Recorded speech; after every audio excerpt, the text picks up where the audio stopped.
Yo, can you hear me? Hello, hello, hello.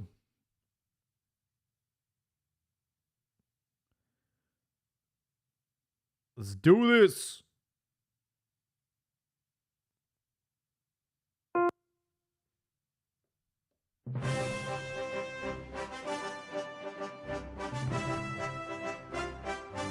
Hello, everyone. Welcome back to Cantina MX Football Podcast. We're on episode 488. We are trying to figure out what is going on with this Mexican national team. They just lost to Paraguay 2-1 in a very passionate match. And of course, we have to take a step back and reflect on the Mexico vs. Uruguay match that happened over the weekend. Overall, I think the consensus is this is a team that is not going in the right direction with just about 6 to 7 months left before the World Cup kicks off, leaving a lot to be desired.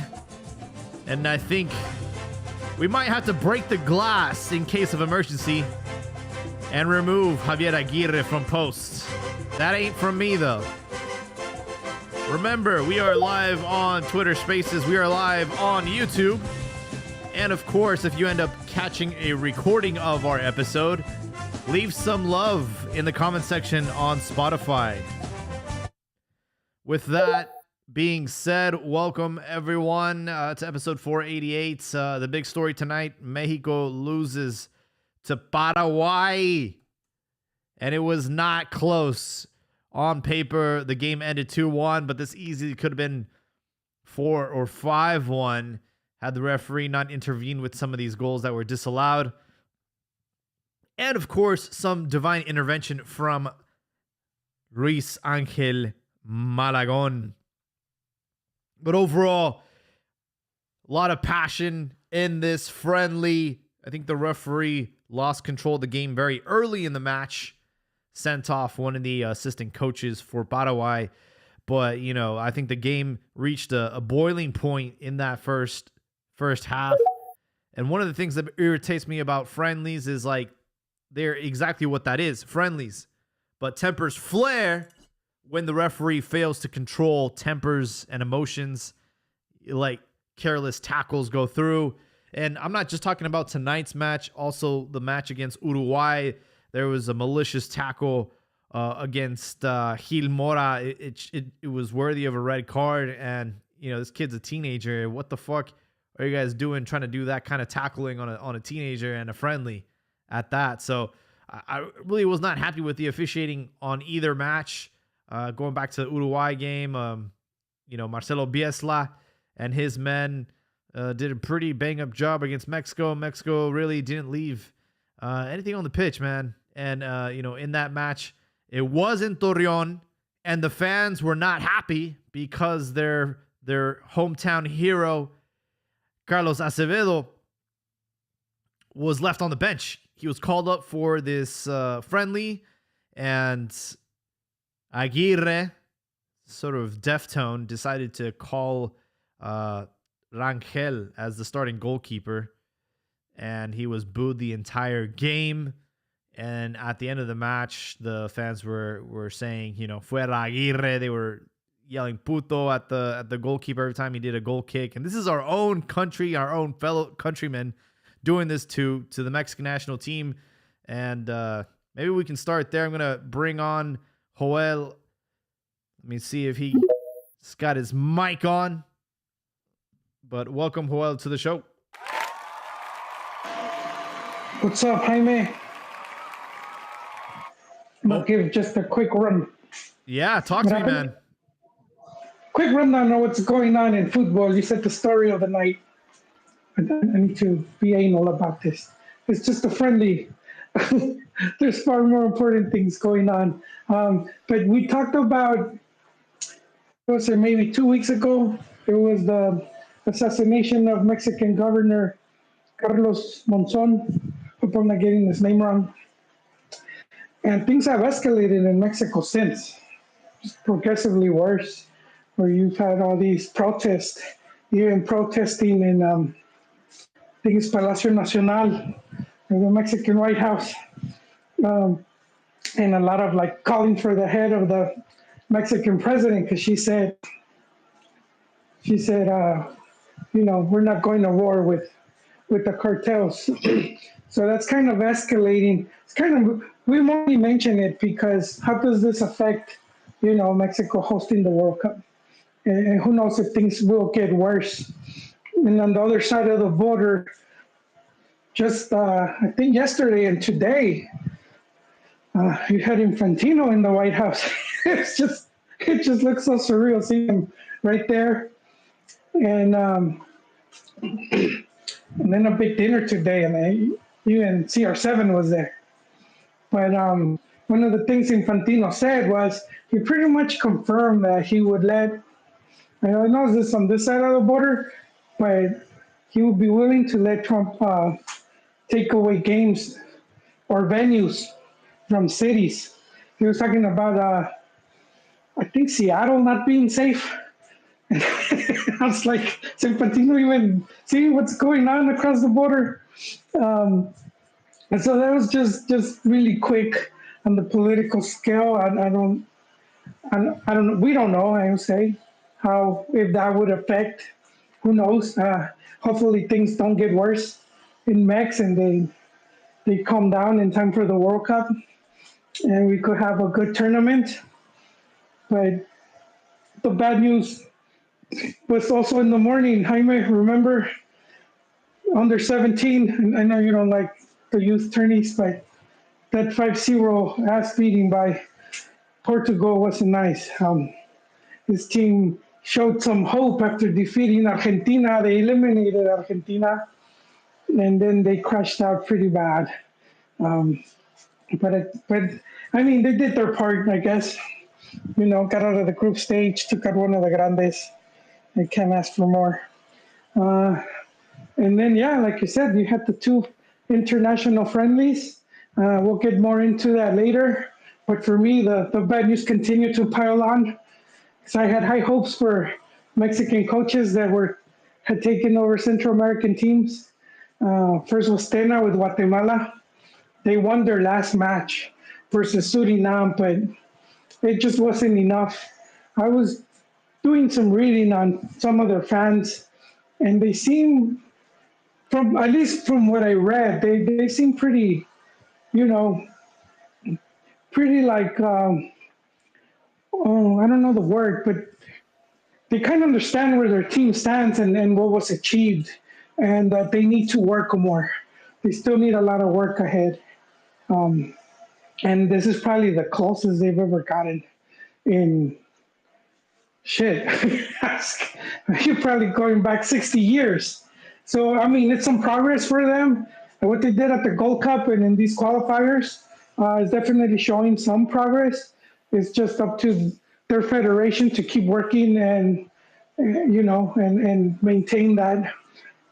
Because ultimately, even if you put in a lot of work, you still need to have some talented players. So just to, you need a bit of both. And then the second guy was obviously Piojo. Piojo came in a bit kind of a fireman status. He didn't exactly start the cycle, and they crashed out too. I saw that game, so I didn't really watch the Mexico game. I was actually watching Costa Rica versus Honduras, and oh man, it was a sad sight, bro. It was it was sad, man. Those teams look like a shell of their former selves. They just look really bad, both of them. Bunch of old players too. It was sad to see, and they both needed a win, and they were playing like they needed a tie. Costa Rica players a lot of times seemed clueless as how to get the ball.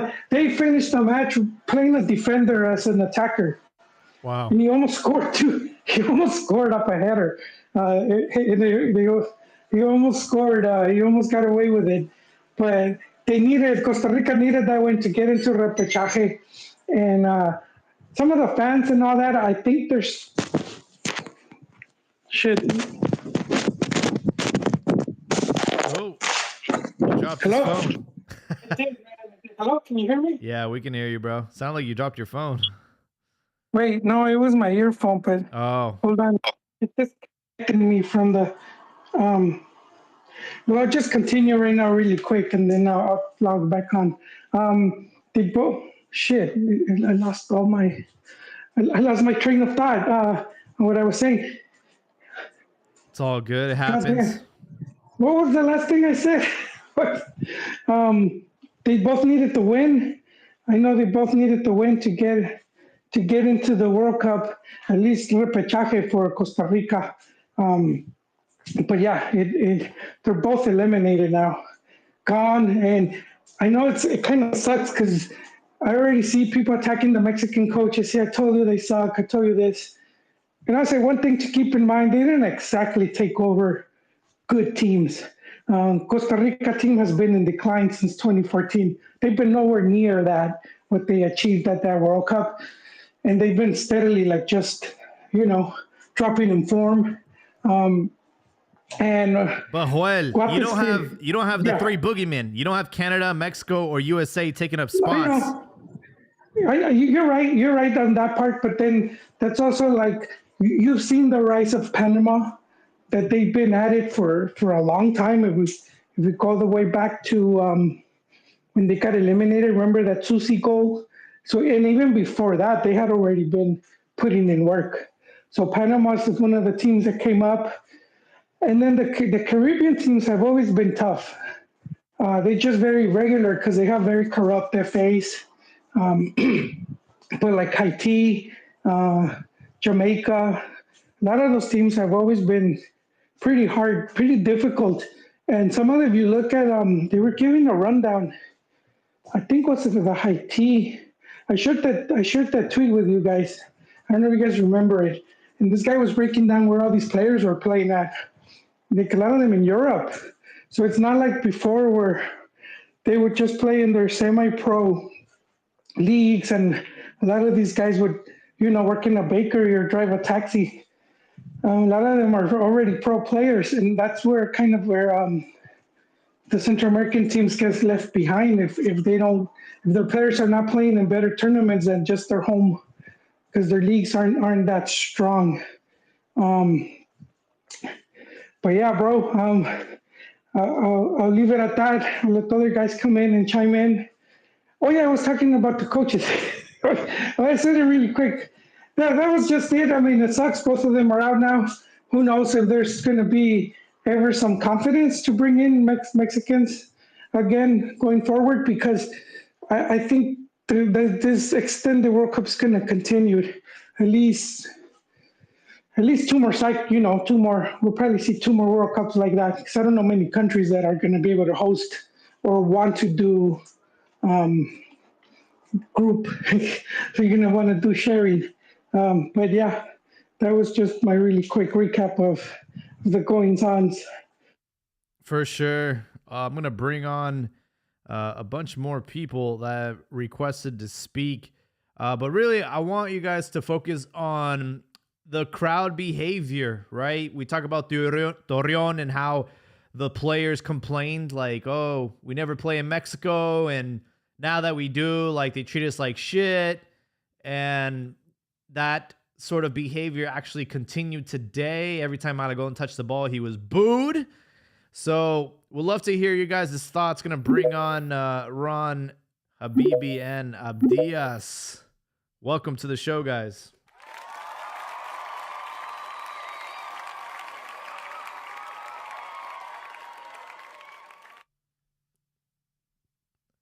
You guys are on mute, by the way. Ah, está bueno, güey. Pues todos de un chingazo. No hay pedo. ¿Qué onda, putos? ¿Cómo andamos? ¿Cómo les arde el culo? No, not today. I'm Scottish now, man. Mm-hmm. I identify as a Scot. Hoy muy pipiri paisa acá. Is it because of the man skirt? Hey, man, I love Scotch on the rocks, and I love the grit and in the dramatic fashion that they qualified to the World Cup tonight. So shout out to all my friends in Scotland. And it's going to be like World War III if Ireland get qualified in too. They did make it to the repechaje. So, yeah, shit's going to be crazy. It's gonna be a good time. We're gonna have Norway girls here, drunk Irish and Scottish. That's gonna be a good time. But speaking of not good times, it's these players, man. I don't know what they expect. We look at the results from this year.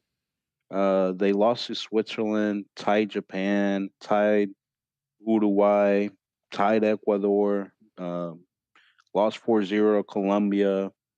You show up, face a B team Uruguay, guys that play in Liga MX, and you don't show much. It was a very gritty game, and you can't dominate everyone. You can't like play everyone out of the field. But when all your results are being like that, it kind of starts getting annoying. And then you saw it today as well. The U.S. beats Panama 2-1. Paraguay. Korea beats Paraguay. Japan puts 2 past Paraguay. And then here comes in Mexico and can only put in 1, and it's a penalty. Yeah, first I'll just add, all those teams you mentioned they played, they're good teams. They're not exactly weak sauce. But I think That's what I said, though, that you cannot blow everyone off the field, but you haven't had one positive result. No, I know. Of everything. Yeah. I'm not saying go beat Japan, go beat Switzerland, go beat Ecuador, go beat Colombia. Yeah. No, not at all. But you can't win one of them? Come on now. Yeah, but I think this is the whole thing with Mexico not having World Cup qualifiers, and then coming in with the third coach. So that's just less time to work and to try things out. And so I think that was always going to be an uphill battle. It was going to be difficult for the coach. And we've said it here before in different runs going into the World Cup. We've seen Mexico look even worse, right? Look even worse with people thinking doom and gloom headed into the World Cup. Why even go and blah blah. Only for Mexico to put in really good performance. But I think I think just comparing with the U.S., I think that's different. It's not sort of because the U.S. can beat them, we should be able to beat them. Mexico, and also how I would say even how the rivals go into those matches. And I'm willing to bet they took the U.S. lightly, especially how they've been pretty crap for a good chunk. Because they were worse than Mex for longer. After, they were more dominant, and then they sort of crashed, and now they seem to be picking up again. So it's kind of like that. But I'll say with the coach, do you expect them to have a tactic that's just going to work off the bat, or he's going to be able to tinker with the team and have all these players and try to figure out what works best? And at the same time, I see he's trying to create some competition within the squad with all these different players now coming in. And then the one major problem for Mexico that's been, going on since going into the last cycle has been, the lack of goals. They haven't really had a prominent goal scorer. I want to add something. Mexico desperately needed a World Cup qualifying campaign to be prepared for this home World Cup, because without it, the players have gotten soft. The players have gotten entitled. They play all their friendlies in the U.S. They play La Chona 1,000 times a game. They play Cielito Lindo 1,000 times in the game. They just want the fans to be drunk and singing and spending money and buying all the merchandise. And when they came to reality on Saturday in Torreon, where the fans were expecting, Joga Bonito, they were expecting a good outing from the national team, and they didn't get that. They obviously spoke their mind. And, my wife, who's a casual, she doesn't really pay attention to soccer. She's like, hey, they're totally entitled to do that, because the people in Mexico don't make the same amount of money that they do in the States. And I'm sure, they're spending their hard-earned money to watch this team and to see them play like shit. Like, they're entitled to booing and being, basically haterade the whole game. Like, that's right. I mean, it's true.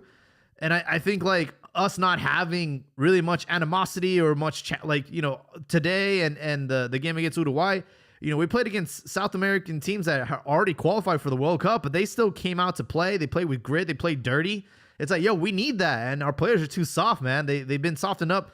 By the time it's crunch time in the World Cup, dude, they're not going to be ready for this shit.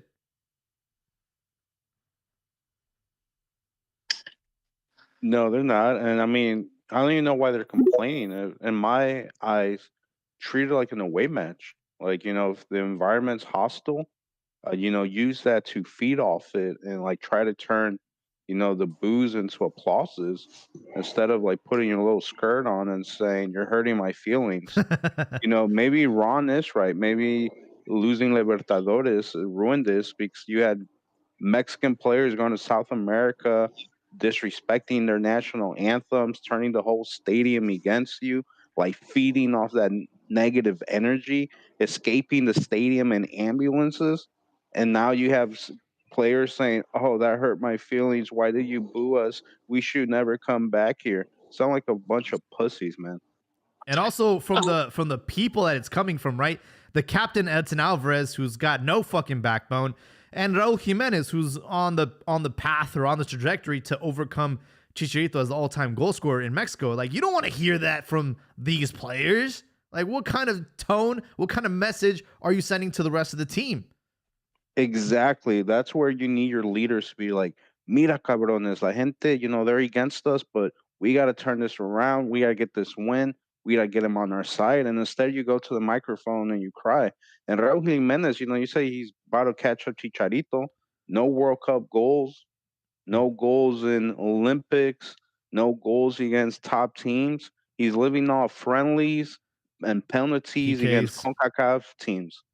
So, I mean, it's like I said it in the chat. I think what upsets us most is that we haven't accepted the fact that peak Mexican national team was like 2012, 2014. And we're still expecting the teams to play like that. But we just don't have that caliber of players except for like Gil Mora. Peak was like 99. I'm talking about like the last 20 years. In the last 20 years. So how are you doing, guys? So here's the thing. All things equal, meaning if all the teams in the Confederation are using the same model in terms of depending on Europe, depending to send, basically trying to send more players to Europe, Mexico is going to lose that battle. Like, for example, Curaçao, most of their players are playing in the Dutch league or in Europe, and they have easier access to basically go to Europe. And that was always the case with Jamaica, even though like if you look at the rosters back in the 90s and early 2000s, most of their players were playing in Europe, whether it was the Premiership or the Championship, right? So, but the thing about it is, all things equal, they're going to be better off than Mexico.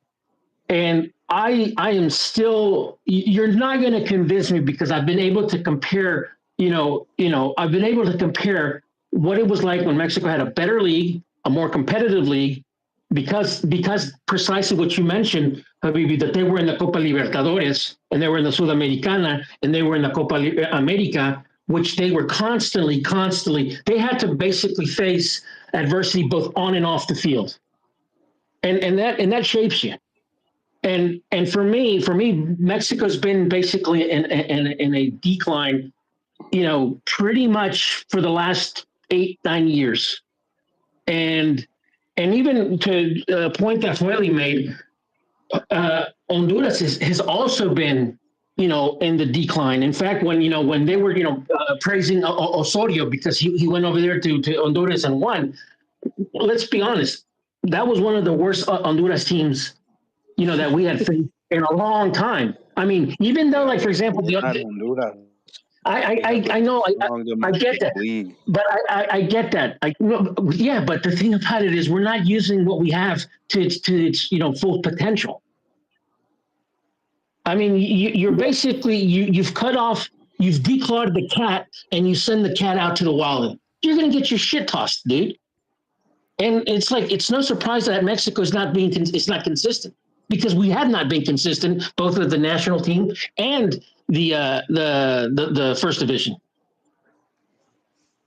And here's I thought there's in the 70 World Cup and leading up to the 70 World Cup and leading to the to the World Cup in 86, Mexico struggled, and to a point that Jaime made, not playing the World Cup qualifiers does affect because you don't really know how good you are because all you're doing is playing friendlies. Mm-hmm. I was hoping that this would be different because back then Mexico did not have the option to basically play Copa Libertadores, did not have the option to play Copa America, every edition of it.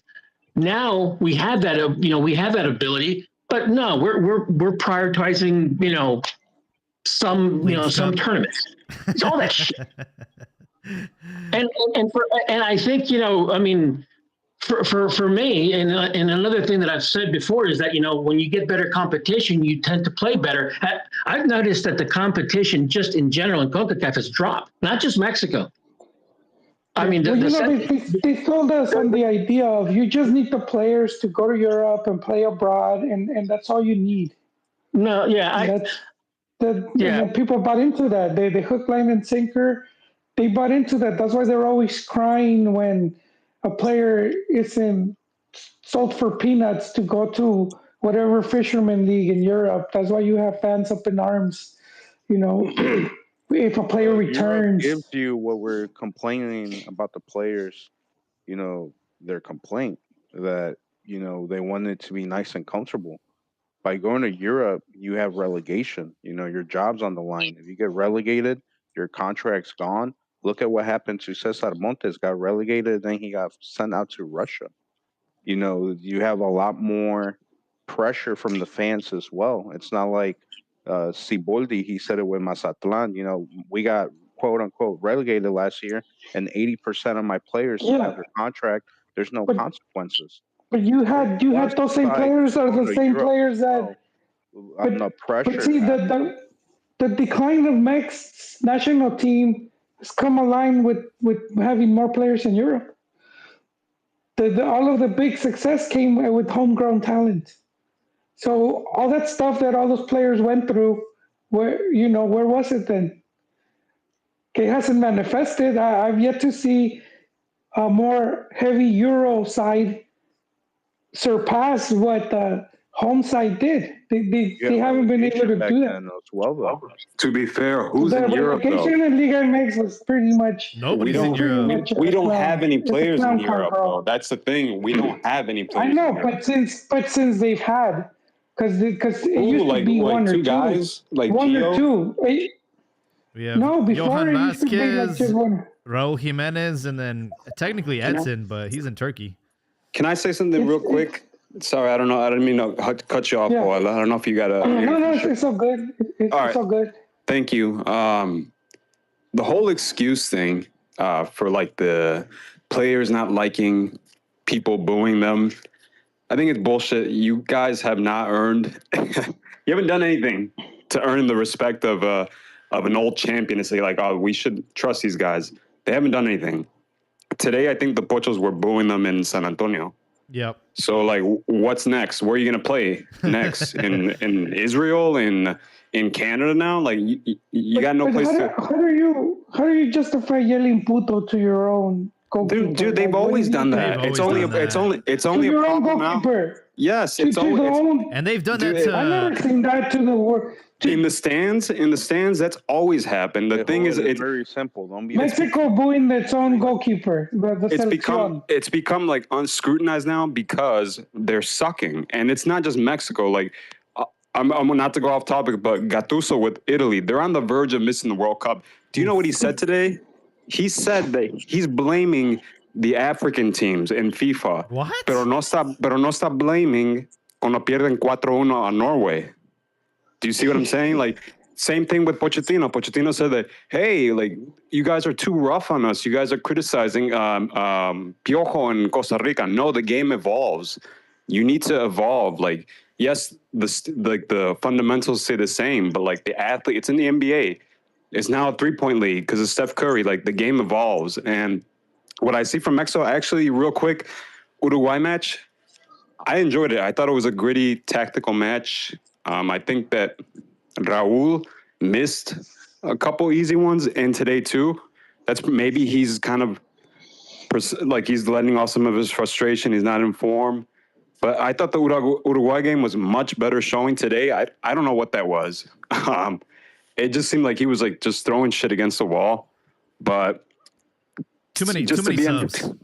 Too many subs, and maybe it's like to be honest, like I wanted to see Hormiga early on, or at least play with Mora, but maybe I've gotten to the point now with the Mexican team where it's like I've just lost my mind a little bit. I have hope that I think they're actually gonna do better than we think at the World Cup, only because I think Vasco is like You think he's sandbagging right now?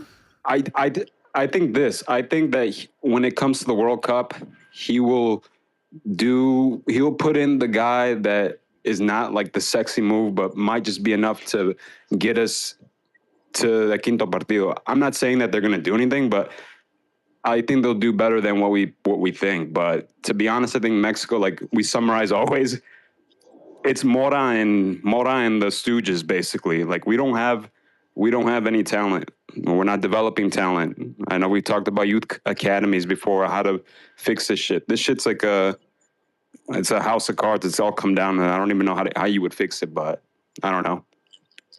Yeah, for sure. I was,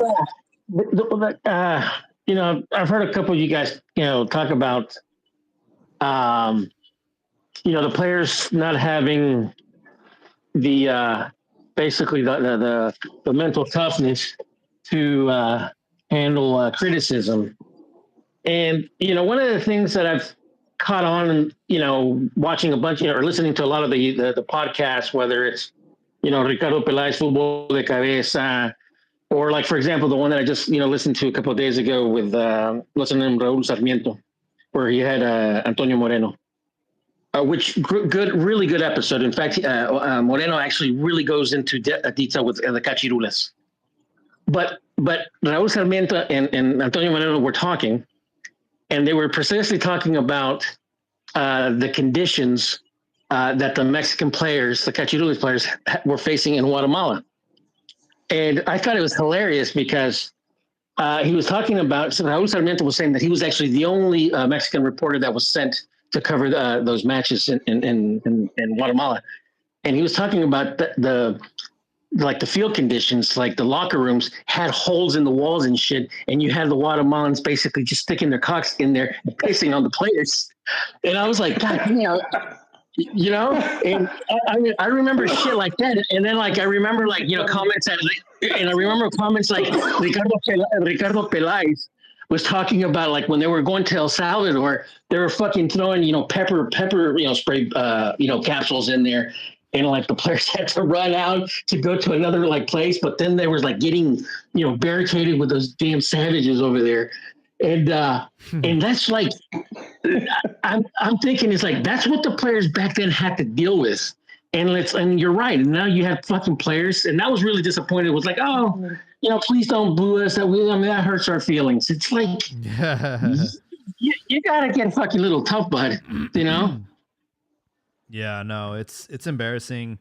Just to recap the game really quickly, it was Paraguay that struck first, and then sort of a makeup call by the referee decides to award a very soft, in my opinion, it was a very soft PK to Orbelin, and Raúl Jiménez. Say what you say about Raúl Jiménez, but he's very good at taking PKs. And, if I'm the goalkeeper, I'm pissed, dude, because, he did the little, like, stutter step and still committed to that left side. And the goalie he looked furious that he fell for it. But then very quickly, Paraguay scored again in a mishap defensively. It just looked like heads with their chickens cut off. And, I think Malagon, the problem I have with Malagon is, at the end of the game, he showed why he's being called up. He had two very, very good saves that prevented us from losing 4-1. But then early in the game, he had some that were pretty routine, and he just spits them out. And that's very, very frustrating to see the inconsistency with Malagon. I think the goalkeeping position is still in the air. And I'm really pissed off that Aguirre, called up Acevedo, I don't know, to maybe just put a light of fire under Malagon's ass or Raul Rangel's ass, but he didn't even get featured, and I was really disappointed with that. Another thing, too, is we finally saw the debut for Armando Gonzalez. It was long overdue, but like Dom said, it sucks that Gil Mora was subbed off for him. I would have liked to see what that looked like with Gil Mora and Hormiga Gonzalez both on the pitch, but as it turns out, I guess Xolos requested that Gil Mora not get 90 minutes because they have a playoff match on Thursday. So what could have been, I was curious to see how that would have looked like on the pitch. I have a couple comments on YouTube. Love Handles, shout out to you. I went to the game. The front three looked completely lost in the first half. Mora, once again, the only creative player that's effective in any way. The front three looked a little bit better with Piojo Alvarado. And Layana del Rey says, we are going to be embarrassed at the World Cup. And also Chiquis Garcia says, ¿Qué onda, perros? So a little love from the YouTube chat. Rifao's been quiet. I want to hear his thoughts on the game. What's up, mi chavos? Just evoke my name and I'll be summoned. How's everyone doing tonight? But just to piggyback off of the rundown of the game, I'm gonna be the guy that everyone fucking shits on tonight, no doubt. But I didn't think it was that bad. This whole window, I just think it's been the media running away with fucking narratives. And like Thomas said, we had a really good game against Uruguay that we should have won. And in this game, we didn't look so bad, but we're only as strong as our weakest links. And in the first half, I know he had a little bit of a redemption at the end, those two saves that Jaime mentioned, but Malagon was so woeful. And his fatal flaw is that he's too cowardly to come out with the force that we need our goalkeeper to, because we play possession football, not all the time, but when we decide to go forward, we move our lines up and we try to play in the opponent's half, and there's space between the last defender and the goalie and the goal. And I feel like he's too fucking doubtful of his own skill to come out with the authority that we need of a top tier goalkeeper. And so 100% I agree that it's up in the air. It's for Rangel to take. He looked good. He got his redemption against his Poco. Yeah, he did. Uruguay, man. And so I was very happy for him. He got to keep that clean sheet. So I think the media ran away from a mishap by Raul and Edson, who are fucking retards. Because they've been in the game for a long time, but they spoke in a moment of weakness, and the media just really took advantage of it. And the narrative that they spun is completely false, because they said Mexican fans are different. They're not going to cut you any shit. But tonight in San Antonio, we saw the same thing. Yep. And so it just goes to show you the media is just fucking out of control in Mexico City, or basically all of Mexico. Anyways, that was my rant. Man, I wouldn't put it all in the media. Look, after Paraguay scored today, there were some blocked shots, but as far as clear chances, it took 10 minutes for Mexico to have a chance, which was Raúl Jiménez. And then the other chance came in the late 80th minute. So you're losing Edson 2-1. hit the post, man. He should have scored. He should have scored. But you're losing 2-1. And then those following 30, 40 minutes, you only get 2 shots. And you're quote unquote the home team, as opposed to Paraguay. In that same time span, they got 4 shots saved by Malagon. So it's I think the play was pretty bad. It looked like every time Paraguay was on the counter, they looked dangerous. As opposed to Mexico, even the last 5 minutes of aggregate, you have Johan Vasquez, who's trying to dictate the flow of the game as the center back. He's trying to figure out what to do. He can't figure out what to do. He does a dumb pass. It goes out to a throw-in. They bring it back in, and same thing. It's just passing it to the side, and then they do a long-ass cross that goes out. I will say there's no creativity. I will say, espérame, güey. Habibi, real quick, let me just add 2 cents. This isn't the same Paraguay that has been sort of like our doormat for, 10, 20 years. Paraguay, qualified to the World Cup directly. And, I think they're a much better, respectable team that most people give them to be. Anyways, that's all I want to add. Habibi, Abdias, go ahead. No, by the way, Paraguay looked good, right? And just like you said, they looked menacing behind the ball. Now, one of the things that we have to do here is break up the game itself, right? The defense was absolute shit. Malagon, bro, zero fucking confidence back there. Like, since the beginning of the match, those 2 goles, güey, porque fueron goles that they called offsides. Yep. Like, after the whistle, right? So the way that they declared them. But they were fucking golazos, way. Not even golazos, no. I got it wrong. They were like easy shit that Malagon should have gotten, and he didn't get. Yeah. Right? So right off the rip is like, dude, we would have been 2 down by now off of like simple ass things that should have done right. Like, that's where shit started to get shaky. Mm-hmm. And then you see him just moving back there like a fucking retard. So it's like, what the fuck are you doing, dude? Like, zero confidence. If that's me as a spectator, how the fuck do you think your teammates feel? Right? So you're already taking a shit there.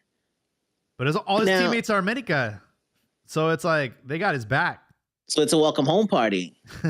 Pero ahora, güey, you have the fans as well, right? Now, here's the thing that I have to say to Joel. Joel, since when aren't you allowed to expect something from your team, to demand something, right? Porque no mames, güey, aquí estás defendiendo los que quién sabe qué, güey. Pero yo les he estado diciendo desde el fin, güey, desde Jimmy.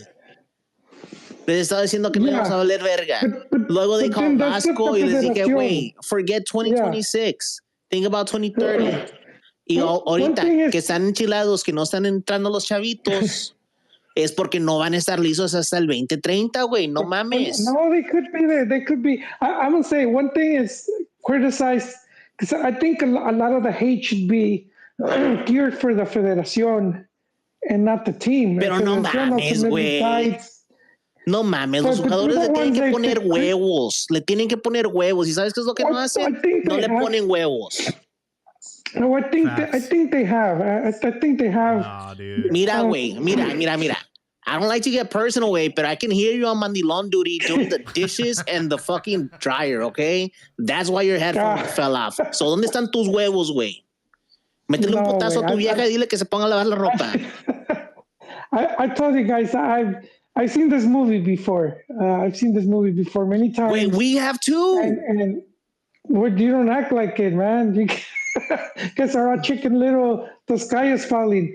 No, wait, I've been saying it for a long ass time.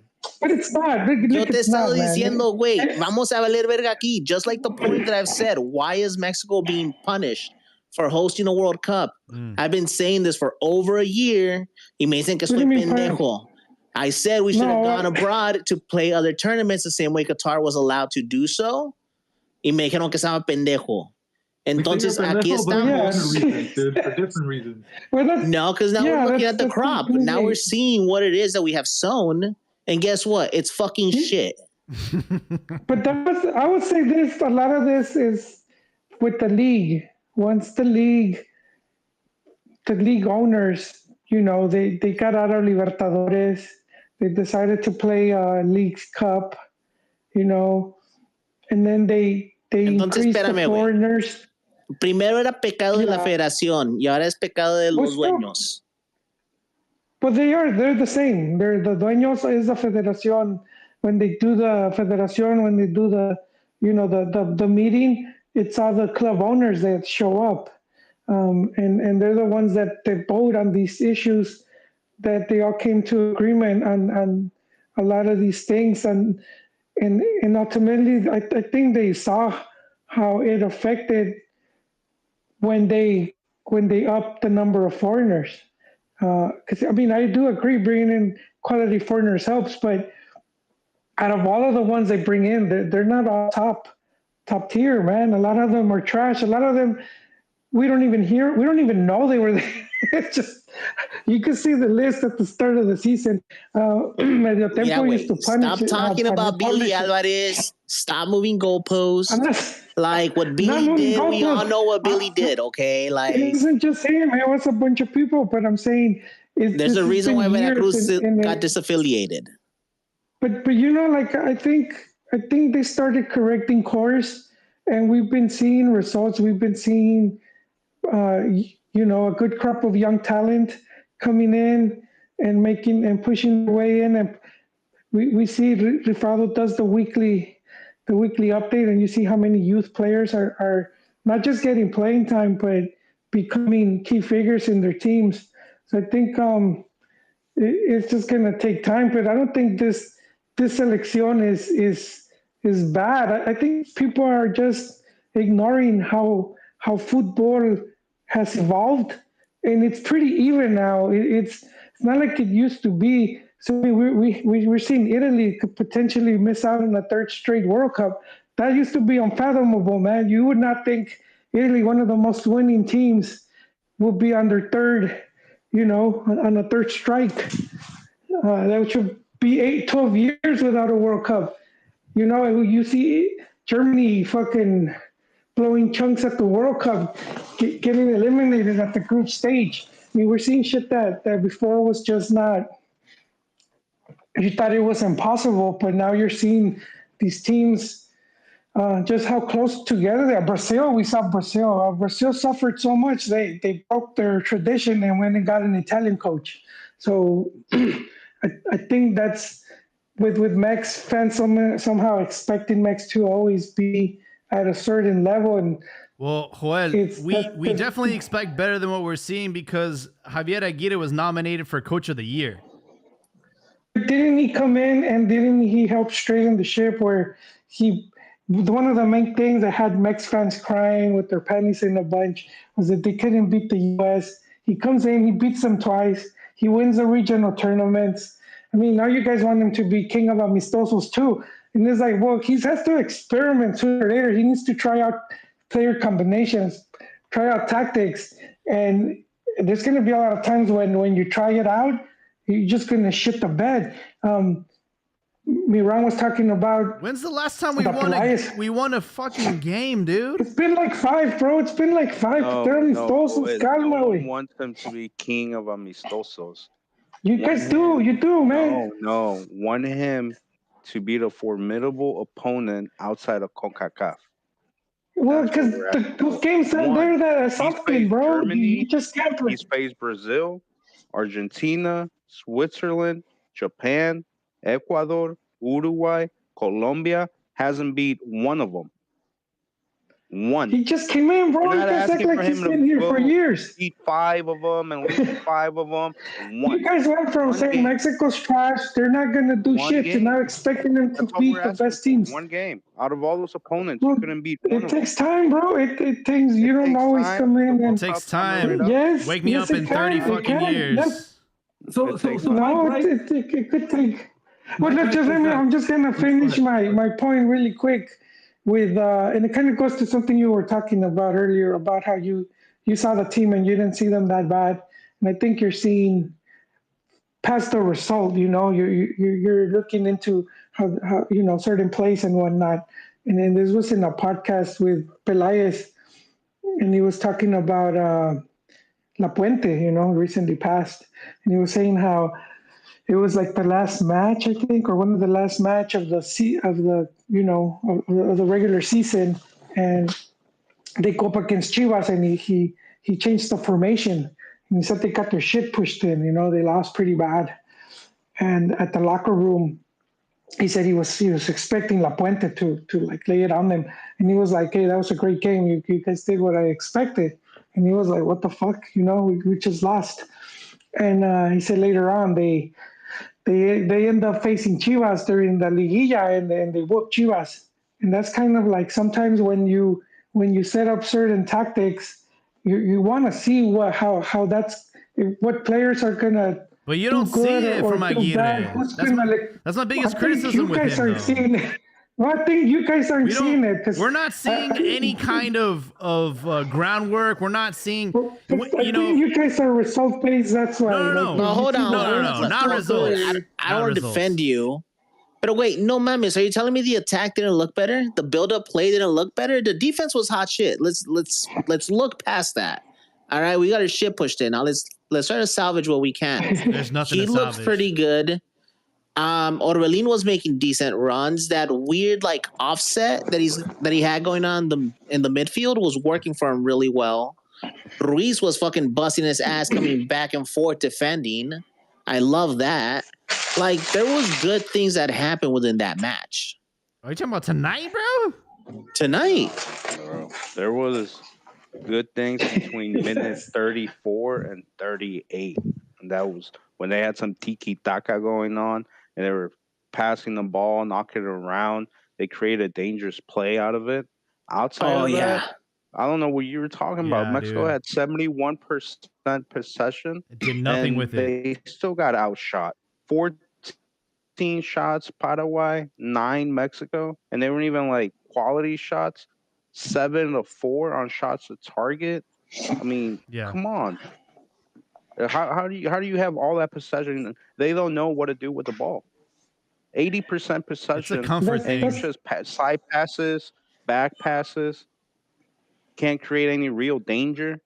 I've mentioned it before that Mexico holds possession out of necessity. It's not because they're doing anything with it. It's a comfort thing. It's like how they're just used to being the team on the ball the most, but they don't do anything with it. No, I only saw those 3 minutes in the first half where they actually had tiki-taka like for 2 minutes and they create a good play, and then I never saw it the rest of the game. So bar a few exceptions, this was our B team.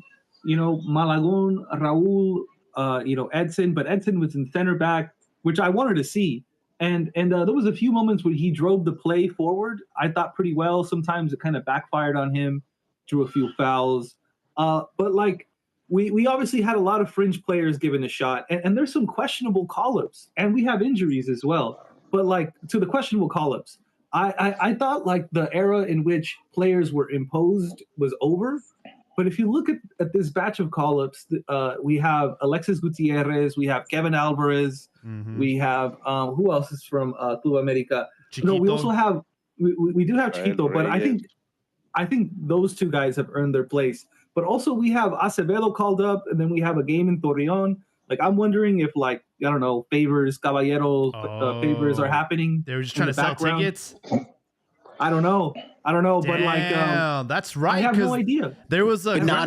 There Wait. was a graphic of Acevedo, like I saw, like a promotion that he was like the main guy featured in Torreon for the tickets. So Wait, maybe, Acevedo's one of the hottest goalies in the league right now. Santos was pressured to sell their second team Atlas, and now they're given a bone with a game in Torreon, which is just all profit, right? And then they have their goalkeeper who gets called up, doesn't play. But that's not Santos. That's Grupo Irarragorri. Let's get it. Santos never owned Atlas. It's Irarragorri. Santos as a club I don't think they even have much money. I mean, You sound a little either way.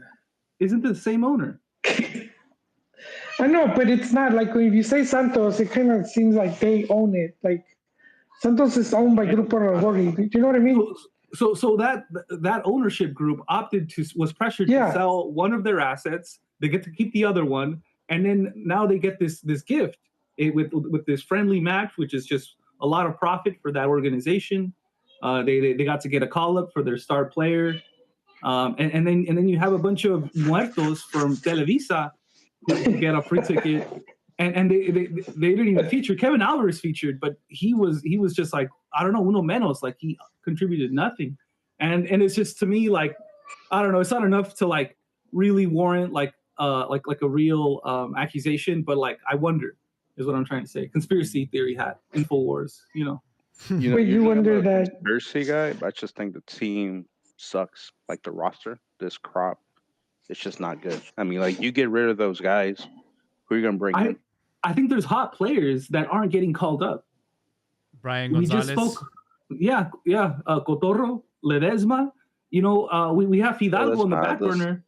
He doesn't even want the national team. But We I don't do know agree that. with Cotorro. But even outside of that, it's like, for example, the wingers. You guys been talking about that Pumas kid a lot, hyping him up. Villalba. Yeah, him, Chino Huerta, Chucky Lozano. I see no up or down. I see it. Maybe I would give it maybe to Chucky a little bit, but I don't He see looked nothing. good, but he got injured But again. if you put Chino there or you put the Pumas kid in there, I don't think you're gonna gain or you're gonna lose. And I can say that with Piopa Alvarado or Belín Pineda. You put either one on that side, you're not gonna get better or you're gonna get worse. It just seems that we have a lot of supplemental players and not that many good players in their position that you say it elevates the team. That's why I was saying in the chat, I hate to say this, but you need a comandante on the field, and I think that guy is Fidalgo in the midfield. I think Fidalgo, Marcel, and Mora, however way you can make it work. But we don't. And after seeing Edson and Raul crying about getting booed, clearly they're not leadership material either.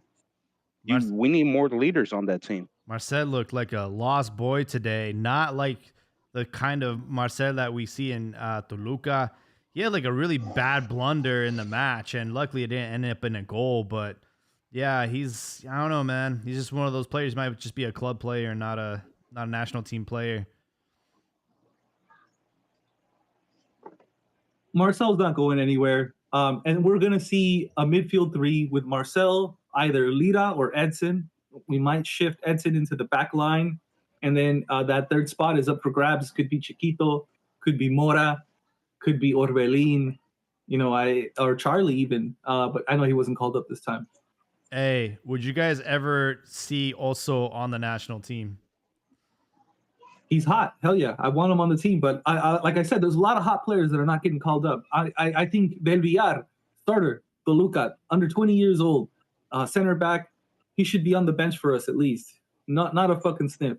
And meanwhile, we got Alexis Gutierrez, fucking muerto, getting called up, not even featuring. So like I'm wondering, is someone, currying favors? I don't know. It doesn't make sense to me. I will call up also. What happened with Diego Lainez? Did he get injured? He didn't feature. He was on the bench. Yeah. It's weird because he started last game, right? Yeah. I don't know, man. This team leaves a lot to be desired, and we're running out of time. And, Joel mentioned that, it takes time to get the team going. Like, I understand. But the thing is, it's like, we don't have a clear vision of how this team should be playing. It's not like when, La Volpe had the team and it was very clear the kind of game that they were trying to play. And he implemented it very well. It was, the 5-3-2. With Mexico, I don't know, man. It just seems like we haven't figured out if we're going to stick with the 4-3-3. I know he brought in Hormiga towards the end of the match and they switched to like a 4-2-2. But he hasn't even decided what formation he's going to be running. And it's just like, dude, we're, 6-7 months away from the World Cup and we're still trying to figure this shit out. Like, come on, bro. I see that's the thing. I don't think it's about trying to figure out. It's just trying to see. You ultimately want to put the players in the best position to succeed. And again, it's not like you have all this time to work with the squad. Sometimes you have a couple days, a week at best. So it's been. I think that's where it's always was going to be an uphill battle. When he came in the way he did, that he wasn't going to have that much time to work with the squad. So I don't think it's not so much that he hasn't figured it out, because I think he could set up a tactic where Mexico won't lose. Like I guarantee I'm pretty sure they would have gotten draws at the, if he wanted to, sit back and then just you're not losing, but you're gonna ultimately end up looking bad. when you're trying out new things or testing things and trying to see which players respond to what, because they're not always gonna do good when under the same system. So I think that's going to be the tricky part for him as well. And then also trying out new players, which he continues to do. I mean, that was the criticism before. Now people keep changing it. They were saying that he was going to stick to the old dudes and do this. And every time he brings new players, it's like he still gets criticized for that. Oh, he didn't play enough, or he didn't put him this or that, or he should have called him earlier. No, it's just too much. I think they're asking for too much without there being enough. Because again, that was always going to be the case the way he came in. That's what I'm saying. If anyone's to blame for the team not being where they should be right now is the Federación. They did a big mess with continually changing coaches and affecting procesos. That was all the FMF and the infighting. So at this point, it's like if you're discontent, I think attacking Aguirre is there's a bunch of dudes way up him that are really to blame.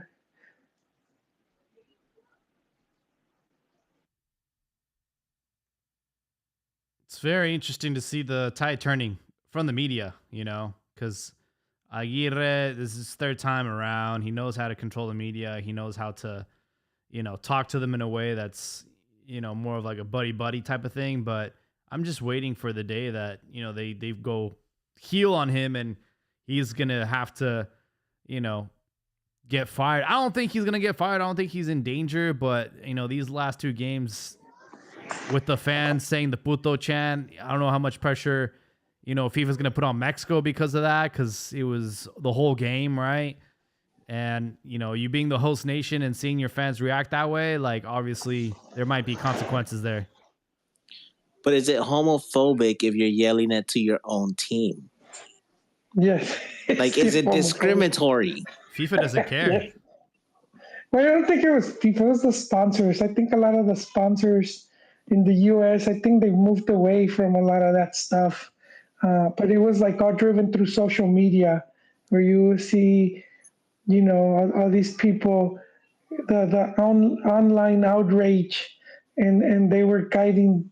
It was effective for a while, where they were causing people to lose their job or to to quit stuff. Like Kevin Hart. I don't know if you guys remember, he was going to host the Oscars, and someone dug up a tweet from 10 years ago. It was seen as homophobic, and then he ended up stepping down from hosting. I think I just don't think we're seeing that, and I think one of the signs for that was, I don't know if you guys remember, a few years back during the Pride Week or Pride Month, all the companies would change their logos and they would all have rainbows. I didn't really see that this year. You used to have that. Didn't really see that. Even Target would have like coupon, a full they gay up the store and whatnot. FIFA doesn't care about the puto chant behind closed doors. No, they never cared. Well, they never cared. Thing. And if you cared about it, it's if you want to be that virtuous. And Trump, he did the whole no men and women's sports, and a lot of people call him transphobic or whatever is the term. And then, so how are you gonna, you Infantino, show up to the White House, shake his hand, tell him he's the best guy ever, and he's passing those laws, but then you get mad at Mexicans for saying puto. I'm like, if you truly care, you would be mad at both things, but clearly they don't care. It's just the sponsors saying, hey man, we don't want the puto chant. And the other thing, it started because some gay white American reporter wrote an article on it, in 2015, and then it just caught on fire. That was during the World Cup 2014. Yeah, but if that article never gets written by that gay white American, this shit never happens. Yeah, because that trend had been on since like 2002. But I guess you were talking about, I think the sports. And yeah, the Olympics just recently, they just banned trans athletes from female. So I think we've seen a turn in that where it just lost its juice. Where if you would be, you could go and complain, and all these companies are going to cater to you. So I don't think that's going to be an issue. At least I don't see it being one. Now, now, really quickly, one of the things that I do want to mention is if we want to talk about hypocrisy, his name is Infantino. All right, he was in the room today while Trump was talking about like missiling the cartel and like invading Mexico, and he's just in the background there, just was like, "Fuck, I am in the wrong room." And so we had that going on today. But yeah, dude, they don't give a shit. Like, it's gonna happen. Now, also to add clarification to Joel, porque puta madre, güey. I don't know where you get your news from, but you've said it twice and you said it wrong every single time. All right. Which two things? El Presi threatened Boston with moving the games. Boston, huh? Oh, it was Boston. It was Seattle, Boston. yeah. You said Seattle. What Last happened in week Boston? you said like some other one.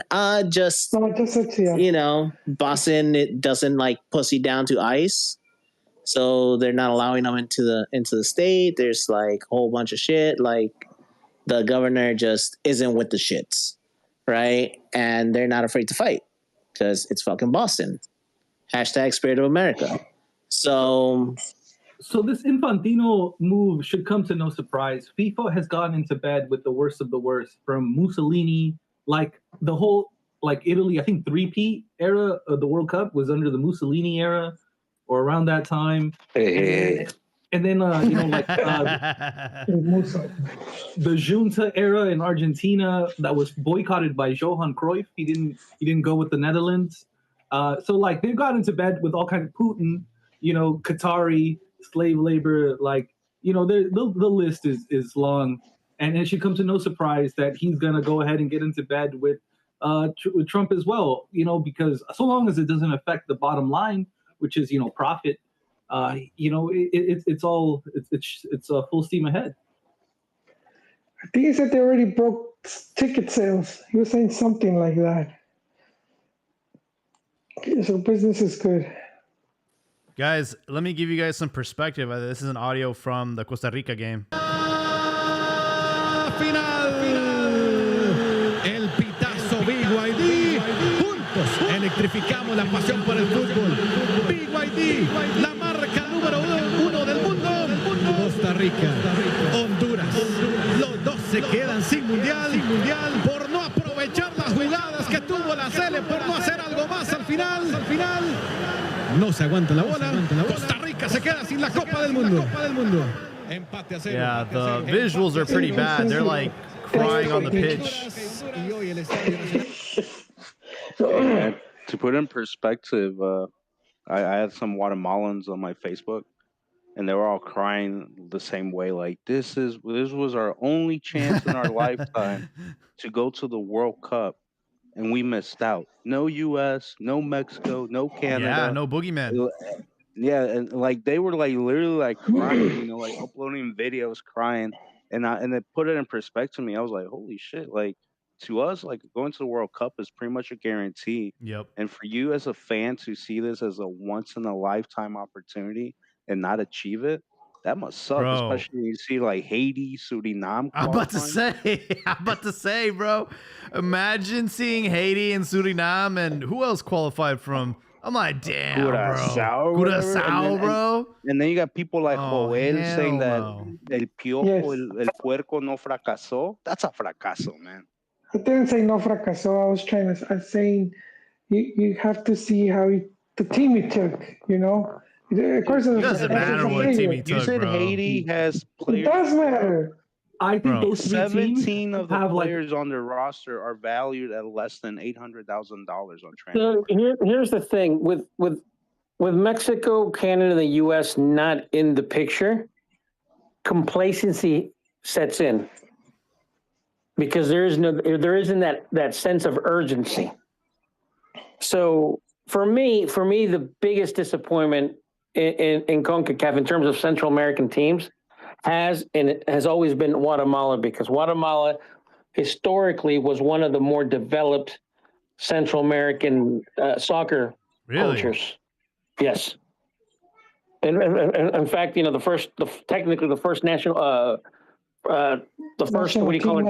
national team match that Mexico ever played was them going to Guatemala to play over there. So their history is just as long as ours. And I mean, there was a time where they were actually attracting pretty good, you know, players from South America and even, you know, and stuff like that. I mean, even like, for example, you know, the Boca player, what's his name, who also went to play in Celaya and Cruz Azul. I remember listening to one of his interviews. What's his name? Argentine guy, Diego La Torre. I mean, he was talking about, you know, that, you know, when Mexico was no longer an option, and even though he wanted to stay in Mexico, because obviously, I remember vividly, he said that playing in Mexico's second division is a lot better than playing basically in most countries in Latin America because of the pay. Oh. So, but anyhow, but he was saying that in terms of, you know, money wise, that, I mean, we tend to look at it as like, you know, amateur hour over there in Guatemala compared to Mexico. But for me, that's always been the biggest disappointment is Guatemala, because there was no excuse how they've been surpassed now by basically just about everybody. I mean, Trinidad and Tobago's been to a World Cup. Jamaica's, you know, Panama wasn't even a traditional soccer country.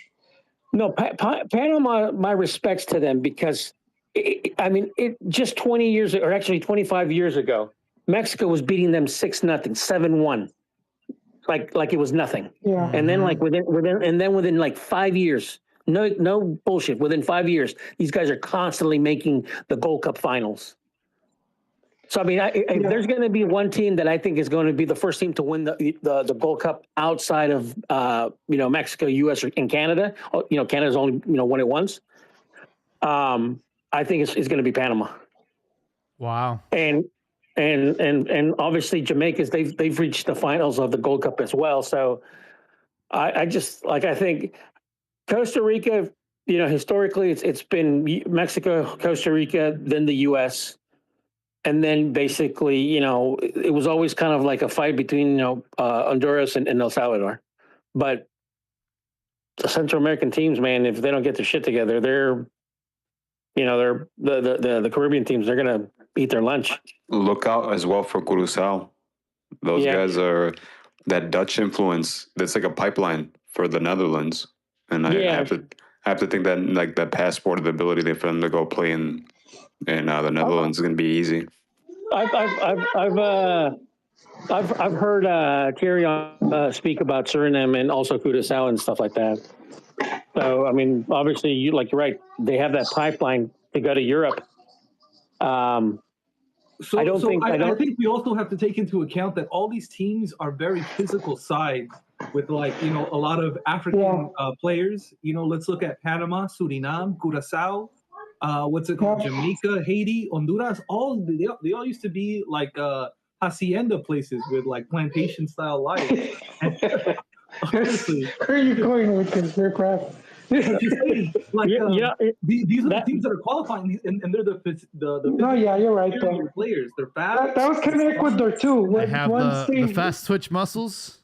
Once Ecuador took advantage of those players, they started qualifying before. If you recall, I remember in a lot of the transmission, you know, telecast with when Alex Blanco and what's his name, Andres Cantor, when they used to, you know, call the Mexico games, and Mexico would play against the, you know, the minnows, the Islanders. You'd always, you know, Alex Blanco was always, you know, he would always compliment the players from the Caribbean, you know, because they're strong, muscular, and stuff like that, and they're good and stuff like that. And like Andres Cantor was just like, "What the fuck are you talking about?" Like, he had that look, you know. But the guy Blanco was right. It's like, these guys, they come from undeveloped, FAs, but they're technically gifted players. They just haven't been polished. The game's never been more physical than it is today. The modern game is incredibly physical, and some of these teams with players, that got shorties, or like the FAs is not that developed, they're not that technically sound. What do they have going for themselves if they don't have that physical, raw talent pool to draw from? And that's where I think Guatemala suffers the most. Would you guys say that Spain is like the last beacon of an example of you put out a squad that is technically sound? It's not very diverse. Like, you don't see a lot of African players. Argentina, Spain. Like, to just look at the Williams brothers, the not Anaki, but the Jackson Williams from Athletic Bilbao, and then I think they have another kid from Porto called Samu. So Ansu Fati, yes, but Balde, the left back for Barcelona, like, they have a lot of black players, bro. So like, I do think they also get to tap into like all these like immigrant families from Africa, especially North Africa, that immigrate there. So I do think they have a lot. It's going to be a really entertaining World Cup.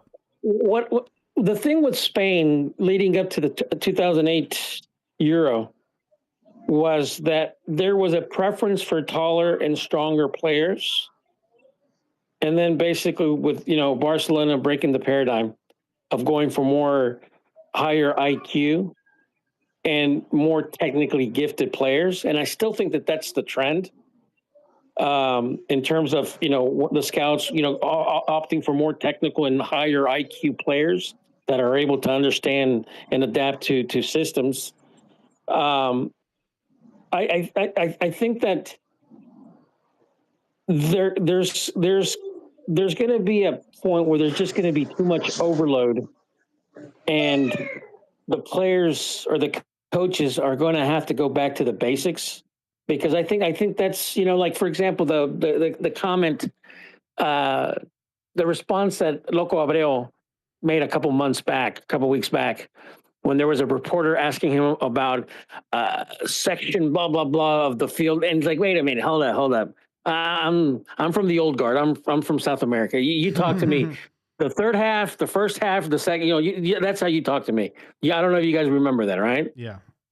And that for me, I think sums it up. That I think the coaches need to go back to a point where they need to simplify the game, and rather than making it more complicated. And for me, that goes back to why I think one of the things that Mexico has just doesn't have an identity, because we know what La Puente played. We know what he wanted. We know what Osorio wanted. We know what we know what La Volpe wanted. That was my criticism of Aguirre. We don't have that. We don't. And we don't. And I think that even though, Aguirre on paper, tends to be more like laid back and stuff like that, I think that he's complicated the system, and I don't think he has a clear idea of what the team wants, because do they want to attack? Do they want to hold? Do they want to counter? Do they want to be more practical? I don't know. I don't know the clear direction, and this goes from top to bottom, starting from the national team all the way to the unders. Mm-hmm. I don't understand. I don't see a clear. I think you touched on a good point. Like, for instance, against Uruguay, we were very counter pressing. We pressed the shit out of them and we neutralized them. In this game, we tried to do possession game. So stark difference, right? Also different rosters. So like there was a lot of variables to change, like how we can judge the team as a whole, because we had different objectives with different players, right? But I think you're right. Like, he hasn't quite decided if we're going to be a reactive or a proactive team. Maybe he thinks we can be both, depending who we face, and that might pay off. I don't think that's a crazy plan, because we have so many more teams during this World Cup. We're bound to be the protagonist against some minnow, and we're bound to bunker down against the big dog. So, like, I understand what he's doing. I'm not gonna fucking condemn him because of one bad game or one bad game during a friendly. I think this was a learning experience, and I think the media and reactionary sentiment is taking charge and changing the narrative from reality. I don't think so because Mexico. How many games have they really gone, and who have they? I mean, they haven't really played well against top teams. You're right. Our records against European and South American teams, and not just like recently. We're talking at least going back 10 years. There was a point, and I used to track this. Back when. I used to track. There was a website that was that would track the games and stuff like that, and you would see just gradually Mexico improving the records in their head-to-heads against European teams, South American teams, and stuff like that. And it was just gradually always increasing to the point where really the only ones that were just ahead of us, and at least in this hemisphere, was just what do you call it? Argentina and Brazil. And then there got a point where we were actually starting to basically scratch the surface and starting to get a good head-to-head against, Brazil. Argentina's always been our kryptonite, right? Mm-hmm. But it's gone to the point where it's not even stagnated. It's declined. Mm-hmm. So I don't, when I see, hear criticism right now, I think it's warranted and I think it's valid, because this is not just a one cycle, a mishap. We're going now basically on 3 cycles now. I think the telling of recent games, the one that's the most telling was the loss to Colombia, the 4-0 loss, because that is basically kind of in my opinion, a look into the future in the World Cup. The moment Mexico goes up against an opponent of slightly higher skill or just as much, they have no chance. And I think that Paraguay, to be honest, is is probably a tier below Mexico. They gave Mexico a hard match. I think Uruguay and Mexico are kind of similar, but that Colombia game, I think, was like a telling match. Like, oh shit, like same deal. 10 years ago, if you were to ask me, it's in the hemisphere, Brazil and Argentina are above. On par with Uruguay, and we were better than everybody else. We were better than Chile. We were better than Colombia. We were better than Ecuador. We were better than Paraguay. No question. There's no. What's that? But the thing to me about being better, it was, for example, because a lot of those teams will have overall better players, but Mexico will still be able to beat them. It was like when Mexico would play the U.S. Mexico would have better players, but the U.S. would still beat us. It's kind of a similar thing. But I do think Mex will still find a way. I think what makes that Mex special was then they would still find a way to get some really good results at the international stage. And they ended up being more consistent, because some of those South American teams wouldn't, they'll have a great World Cup cycle and then the following somehow crash out and not do as good, not even in their qualifiers. But I to your point, I do think Mex kind of, it was like they did seem like the third, like the third best team. But a lot of times they weren't exactly. Like Uruguay, for example, would have that loaded team going into the 2010, World Cup, where they got pretty, further than Mex and even beat Mex. But if you were to see head to head, Mex would have had the upper hand.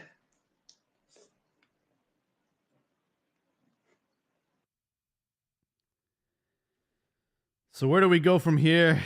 I think that do we have any friendlies for December? Were these the last ones for the year? Last one. Yeah. So we have what? Maybe January. When are we supposed to play like Portugal and all that shit? I think like in March, no? Yeah. We have some play-in action on Thursday, so we're back to our regularly scheduled programming. Pachuca Pumas at 5 p.m. and then Tijuana versus Juarez at 7 p.m. The winner of the Pachuca Pumas game will have to wait and see who loses in the Tijuana Juarez game. The winner of the Tijuana Juarez game will play against, is it again Tigres? Yeah, against Tigres.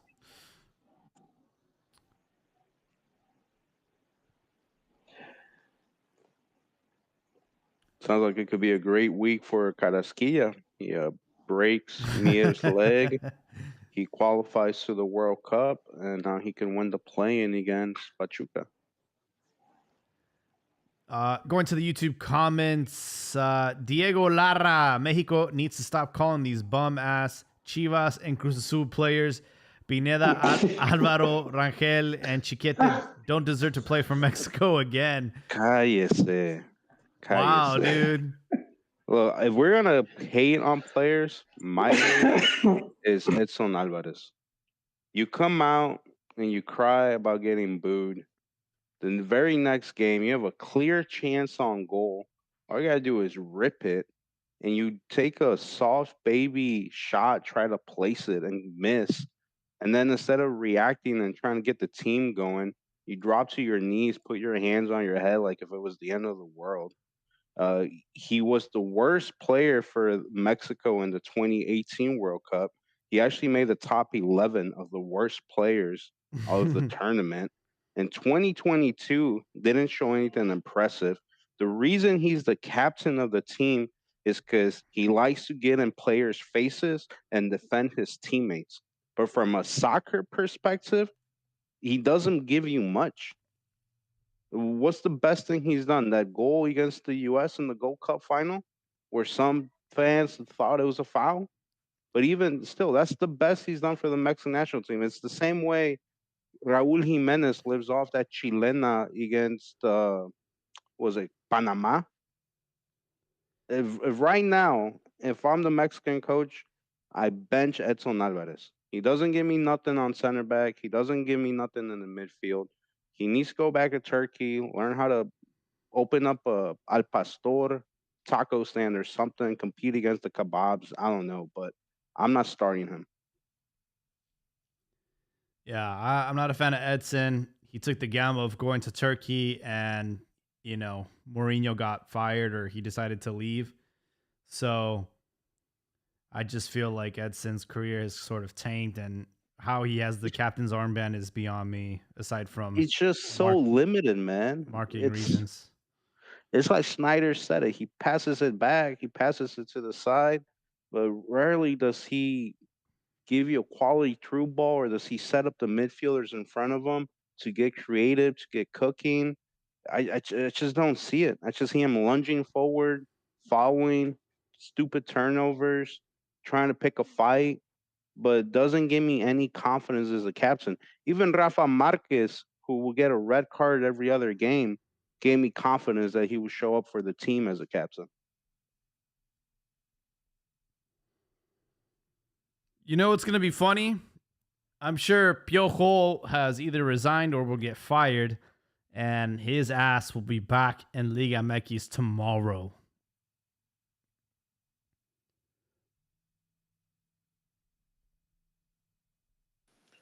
But where would you put him? Let's be honest. Where would Piojo go right now? Are you kidding me? Pachuca? Probably. Necaxa? Pachuca already announced the coach. They got Esteban Solari, brother to what's it called? What's his name? Santiago. To Santiago. Santiago Solari, yes sir. So the little brother is now coaching Pachuca. I'm curious to see what happens. Hey, I think Necaxa would be a good fit for Piojo. So yeah, he coached Atletico River Plate. No, wait, no. Where is he coaching? Everton, Godoy Cruz, and now Pachuca. So little teams in Argentina. Pachuca is always Solari, huh? RG coaches. I thought Milito only coached bum teams and he was gonna be another waste of an Argentino. And look at him now. When Necaxa's doing their Netflix show or wherever it comes out, their streaming show, I think Piojo is a good fit. You give him the players he asks you for, he'll do you a good team. Plus, he'll give you Eva Longoria. Well, yeah. Plus, he'll give you like some hot takes and like very good B-roll that you can use. Yeah. So good backroom stuff. Might as well do that. Now, really quickly, with your little comment about where is Milito still coaching a shit team and being a shit coach. So don't worry, Papa Ali. He is about to start. You're going to get your shit pushed in. Oh. Yeah. No. It's just on hold for right now, güey. Pero ya se pasó esa pendejada. Like I told you guys, like go distract yourself. Go be Mexicimios. Like go do that. You have right? Charlie Rodriguez. We have also game over. No mames, güey. Se la maman tanto que like, Oso nos va a proteger, que quién sabe qué. Call him up to la selección. Se pusieron bien mojaditos, güey. Bien mojaditas, niñitas. You got to play the hot hand, my friend. About Hormiga. And guess what? There's no team hotter than Chivas, bro. There's no team hotter than Chivas. And you got to play the hot hand. Yeah, but you know what's the problem with a hot team? That they cool off, especially when you're parked for over like 15 days. I guess that's a possibility, but Cruz Azul is also parked. But like these guys, they're in good moments. Like Hormiga's in a good moment, and so he's getting that call up. Like you got to play the players that are in form, and so we're talking about also because he's had a really good 5 games, really pivotal games, and even people like Rafa Ramos are praising this Chivas side, and so like. Wow, wait, 5 games. No mames. Is the bar that low? The bar's in hell, my friend. No, chinga. No wonder it's Chicken Little mentality. Were you in a fucking coma? Did you remember last year? What happened? 5 coaches? 7 titles.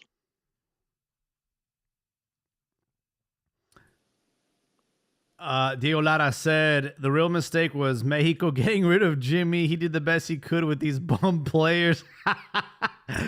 Oh my God, Diego Lara, you're definitely on your own on that one, man. Diego Lara, if you actually believe that with your whole heart, I pray for you.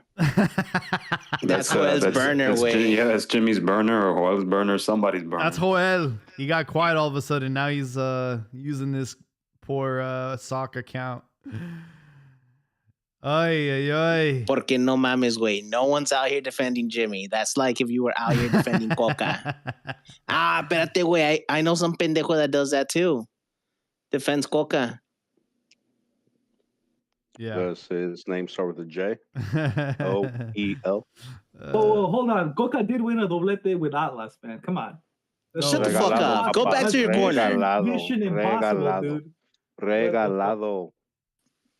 Güey, cuando tu cuñado es el comisionado de los árbitros, no mames, güey. Yeah, regalado. So if the World Cup started tomorrow, who do you guys, for you, like you don't have to give me the full lineup, but who are your must starts? Gil Mora plus 10.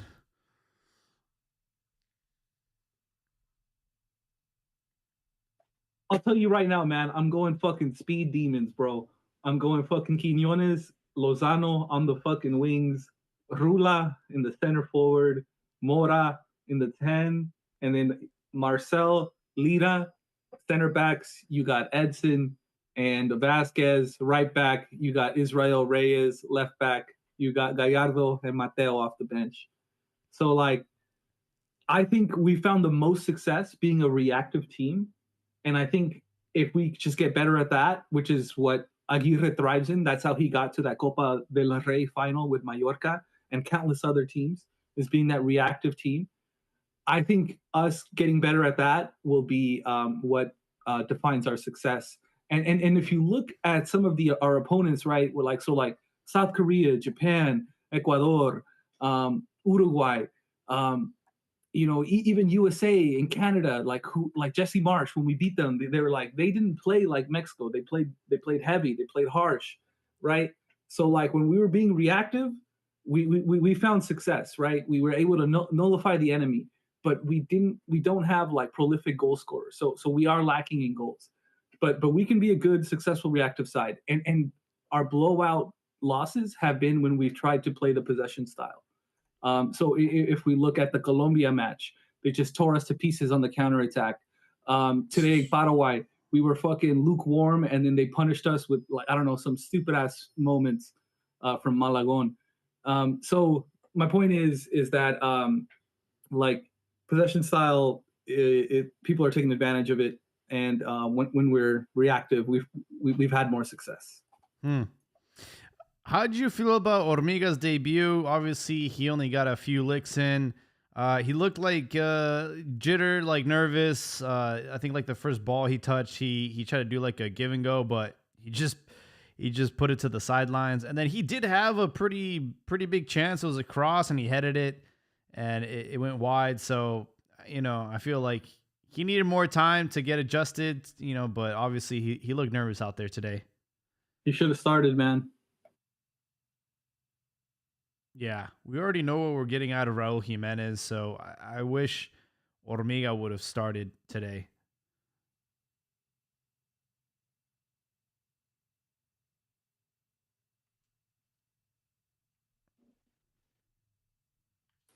It was too much to risk, man. Like, let's be honest. You just came back from the fans beating the shit out of you in Mexico. You had to put on a show, right? So why not go with your tried and true? I told you guys he wasn't going to get any time. Pero at least he fucking got a few licks in, right? So be happy with it. Hopefully he did enough during training to where he gets another call up to the next set of friendlies, and maybe he'll earn like 15 minutes.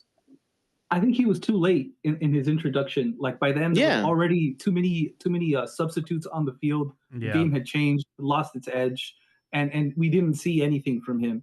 But like, I want to see him, Quinones, like these fast players, man. Because one of the most frustrating things today is that like Paraguay would pressure us in our own half, and we would struggle, right? But then we would break out of their press, and then we had no one to break lines to like just really drive the ball up the field with pace. And that's something that we've been struggling with for so long. And so this is why I want the Lozanos. This is why I want the Quinones. This is why I want Hormiga, because these guys are quick. These guys are fast as fuck. Hormiga, he's not as fast as the other two guys, but he's still pretty quick. So like, I want to see more of that. And unfortunately, we didn't see anything. Rubalcaba, disappointing. My boy, I tout him every time I can. He's from SoCal. I'm from SoCal. But he was pretty anonymous today. Orbelin did win us that soft penalty, but like I said, there was no one who could just on a dime change the game for us. Gil Mora is good at the tiki-taka shit, but he's not a world beater on the sprint. He's lightweight when it comes to that. So like that's what we were missing. Pero no lo necesita, man. Él reparte el queso. His job is give me the ball and boom, boom, boom, boom. I'm going to set you up. You run into the space. But like I was saying before, the roster is not that great. And I like this quote by Rodolfo Landeros. The quote is, "It's clear that there are players who want to and can, and others who want to, but it's not enough for them." Vasco Aguirre responded to me when I asked him about the performance in relation to what was proposed tonight. Jaime, your primo getting down. Yeah, for sure. So he basically just said half the team is ass, that they're not good enough. For real. I know it's kind of insane, the fact that we're going to rely on a 17-year-old to give us any kind of chance at the World Cup. Like, that is a massive, massive problem. Because he's only been a professional for what, like a year? There's people on the team that are like twice his age. Hey, but I will say he showed garra today. Oh, there he was a great. moment where he fouled the opponent, and I'm like, damn, this guy's like 10, 15 years older than you. You just fouled the shit out of him, dude. That must feel like some kind of way, Like, oh, perdón, señor. I didn't mean to. You know, like that's the sort of like face I saw on him. Dude, Mora does kind of remind me of like some gritty ass little Argentinian, like starving little kid that's like gritty. Like he just has like that grittiness to him. So props to him. And he's like Jaime said, he's 17 fucking years old, and that's the fate of Mexican soccer. So that's interesting. Honestly, The for me, he gives me Tijuana Oliver lifestyle. Twist. He gives me Oliver Twist vibes, bro. But like, I don't know. Somehow he surprises me, dude. Because I'm like, look at this baby face little kid, dude. What is he fucking doing on here, right? And then he just surprises me every time. So at There's a least one or reason two they good call movies, him El Niño Polla, man. for reals.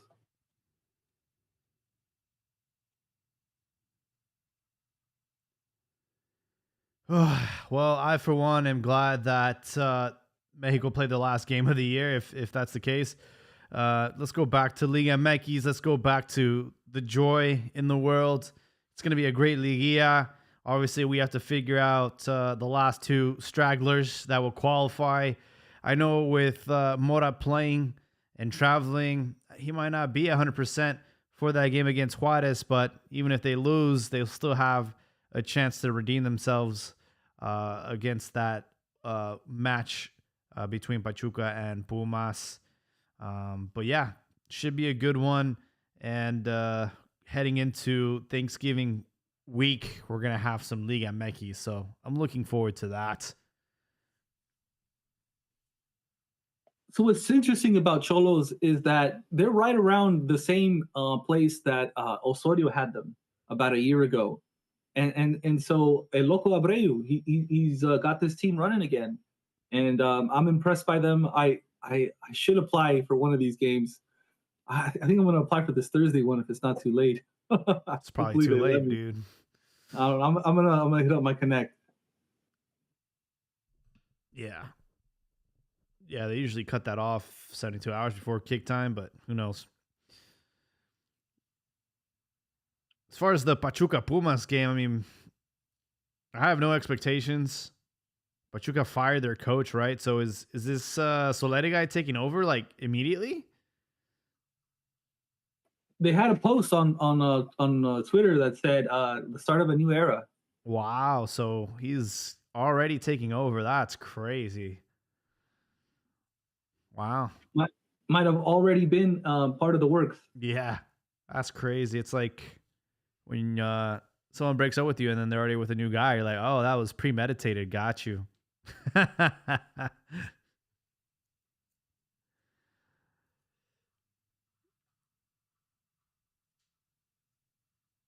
Well, folks, that's all I had tonight. You guys have any closing thoughts?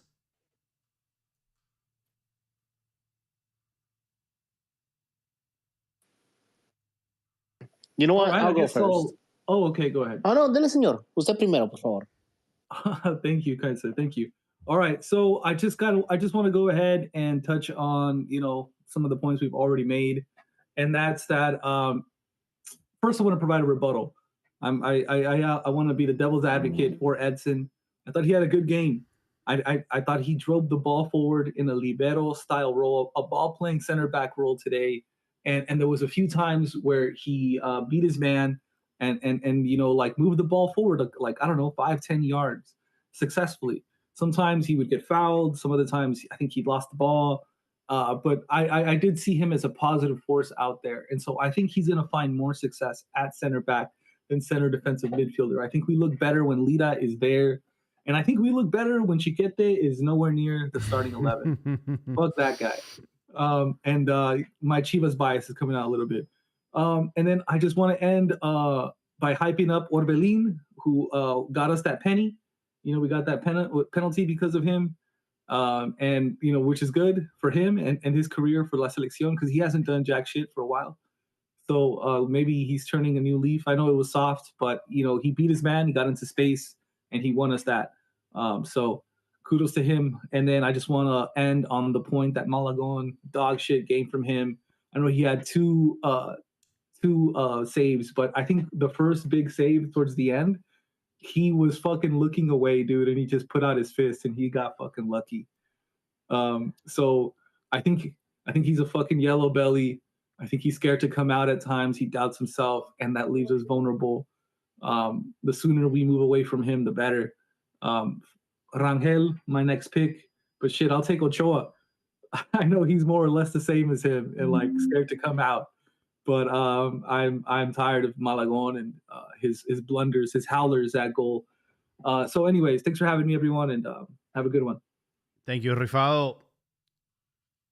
Abdias. All right, gentlemen. So my hot take is, I said it before and I'll say it again. Let's focus on 2030. All right. Because this whole fucking web of lies that Joel tried to like spin up, right? Of like, oh, he needs time, this and that. He knew what the deal was. The deal is 2026 World Cup, and then he fucking sails into the sunset. All right. That's always been the deal. That's what it was. Once the World Cup's over, Rafa takes over. Mm-hmm. So that's what we should be focusing on. That's what we should have focused on. So, we have these kids. We have this talent. We have this, you still have some old heads in there, but even the old heads aren't that fucking old. All right. You have a couple like Raul, right? He's like, this is his last chance and shit like that. Pero no mames, güey. Just prepárense, get ready, have some fun. Pero no mames, güey. The most important thing that we need to do looking forward is we need to keep Lilini safe. That way, in about, I don't know, what do you want to say, 15 years, we can find all of these kids that come like half Mexican, and then we might be able to have a good team by that point. Because las Suizas, las Rusas, we might start to crossbreed those like tall players. Some people get funky. We might even get those fast twitch muscles. So that's my hot take. Until then, right now, no, güey. No hay mucho. Veremos a ver qué es lo que pasa en los próximos. There's been rumors about Portugal being one of the opponents. Mm-hmm. So we'll see what comes next. Pero yeah, guys, reset expectations. And with that being said, la misma cosa para las Chivas porque van a comer una pipa. Hasta la próxima. I'll go next. I don't know what the expectation is. Fans, media have been setting really low expectations for Mexico, that they're trash, and then at the same time complaining they can't beat teams that have been doing pretty good, especially in the region and in qualifiers. So to me, it's a bit surprising. It's like bipolar fans, kind of don't know what they want. If you think the team is shit, then why are you surprised when they can't get a good result against a good opponent? So it just seems surprising. But for me, 5 games, the media's making a big deal about the 5-match winless streak. I think out of those 5 matches, as Tom said, the Colombia one was the bad one. But overall, they played really good opponents, and they managed to keep up, to maintain level with them, 2-2, 0-0, and all that. They just lost by 1 goal, so no big. To me, nothing that's surprising. And I'm saying in previous run-ups to the World Cup, results were worse. So, and when I was saying about not enough time, and Abdias saying, Aguirre, yes, he did know, and he's not making excuses. I'm the one making it, and it's not so much an excuse. I'm pointing out to the reality of it, because that's it. With some coaches, sometimes you just get lucky and shit just gonna work out for you, like we saw happen with Croatia when the dude took over. I think it was a month before the World Cup, and they had a great run. That happens sometimes, but overall, it's just time. You just need time to work with the team, time to figure out what you have. And I think overall he's doing a pretty good job of trying out players and trying out systems. And I think he's tinkering. I know Ron was saying that Vasco doesn't have an idea. I think he has an idea. I just think he's going to continue to tinker, and he's not going He's not going to set to a certain style. I think he's going to continue to tinker for as long as he can. To me, one of the best styles that I saw Mexico play, 2002 World Cup against Italy, especially that goal with Borghetti. That to me has been the best I've seen Mex play as a team. And I'm not expecting a part two of that. That team had some really great players that have been playing together for a long time. But I'm not expecting this team to crash. I think they'll have a decent tournament, pretty good tournament for Marquez to, trampoline off of. Because I do see a lot of good young talent coming up through the ranks. So I see a pretty good positive future for Mex. And that's it. Just eat your coman sus verduras. Thanks, Joel. Yeah. Who else is still on? Yeah, I don't think it's about being bipolar. I think it's about setting the standards that the team has set for itself, talking about the standards that the boomers in this podcast talk about. One day you say that Mexico Confederation champions, Olympic gold medalists, that, they competed with the best of South America. They competed in Libertadores, that, in North America, the only Wait. best price. It's my take. It's my take. Only it's my take. And, here, El Rey de CONCACAF, the team that's won the most gold cups. So you have all Mexico achieving all this. So as a fan, I think you have a right to question why within the past year you have faced 7, 8 formidable opponents and you have not beat a single one. No one's asking for Mexico to go 8-0. Why have you not beaten a single one? And then you have Aguirre, who is the coach of the team, and comes out and says, there's players on here that want to try, but trying is not enough. They don't have the talent. And then he also just said, el que no esté preparado para ser abucheado no sirve para estar aquí. Your coach of your team is going on a press conference and saying, if you're not ready to get booed, you should not be on the team. Who is that directed to? Raul and Edson. So that tells me there's more shit going on there. And then the same thing with Raul. When there's a video, it's on video where he was talking about Gil Mora and how he's playing. And towards the end of the video, he says that his beef with Raul was that he's like, hey, I know you're scoring amazing goals and everything, but you're not pressing. You're walking around. I need you to press. And now he comes out and says this. And, maybe there's some rift there between the players and the coach. I think the Jamaica coach, he quit today after failing to qualify him. And he said it best. Sometimes the best thing a leader can do is recognize when a fresh voice, new energy, and a different perspective is required to move the team forward. If this keeps up, it wouldn't surprise me if Rafa Marquez takes over last minute. Okay. It's been worse, bro. It's been worse, and they left the coach. I'm not saying that's an answer. I'm not saying I agree with it, because firing coaches is not going to solve the underlying issues. This game isn't exactly it wouldn't getting surprise backwards me if enough it happened. It would be a total FMF move to get rid of them. No, it wouldn't. They would have to be losing 4-0, 5-0, being completely erased from the field. Hey, they still got to play Portugal. They still got to play France. And other teams before that, come March, May, and all that, don't rule it out that they won't lose 4-0, 5-0. I won't.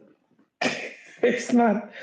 Yeah, it's very doom and gloom. But no, I'm going off probabilities. They haven't beat one of those 8 teams in the last year. The likelihood of them turning it around, I hope they do. As a Mexican, I hope they do. But the likelihood of them beating France, beating Portugal, putting on a positive performance after what they've been doing, it's low.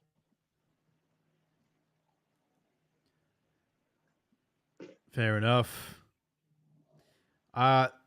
I have a closing thought from Diego Lara. He says, Mexico fans believe any player that is young or played for Chivas Chivas haven't produced a solid player in 10 years, and Club America is going to win again to prove everybody wrong.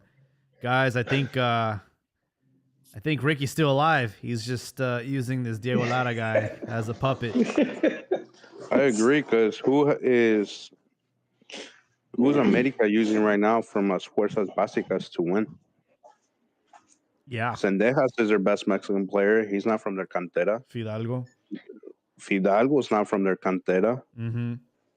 So where's this amazing cantera that Lara is talking about? Chiquito is from Pachuca, so yeah. Yeah, Lara, you need to go to sleep, buddy. Well, guys, thank you all for joining us tonight. Obviously, anytime there's a Mexico game, there's a lot of emotions, a lot of passionate, a lot of opinions. So we appreciate everyone sharing those tonight.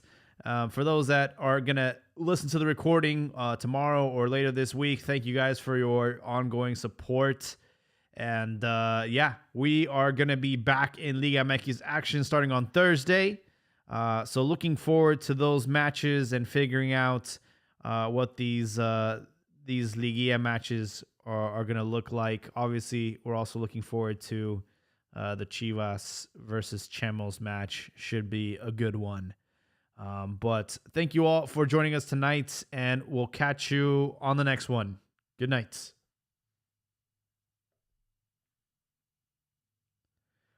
Diego Lara, man, you got to take your medication.